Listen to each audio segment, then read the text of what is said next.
దేశవ్యాప్తంగా సంచలనం సృష్టించిన ఢిల్లీ ఎక్సైజ్ పాలసీ కేసులో రౌస్ అవెన్యూ కోర్టు ఈరోజు కీలక తీర్పు వెలువరించింది. దాదాపు 2 ఏళ్ల పాటు సాగిన సుదీర్ఘ న్యాయ పోరాటం తర్వాత ఈ కేసులో జైలు పాలైన ఢిల్లీ మాజీ సీఎం అరవింద్ కేజ్రీవాల్తో పాటు విద్యాశాఖ మాజీ మంత్రి మనీష్ సిసోడియాలను నిర్దోషులుగా తేల్చింది. ఈ మేరకు వారిపై మోపిన ఆరోపణలను కొట్టివేస్తూ తాజాగా తీర్పు చెప్పింది. తీర్పు వెలువడిన వెంటనే కేజ్రీవాల్ భావోద్వేగానికి లోనై కన్నీరు పెట్టుకున్నారు.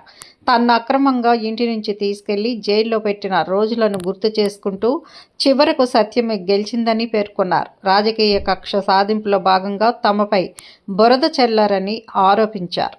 ఆధారాలు లేని ఆరోపణలు.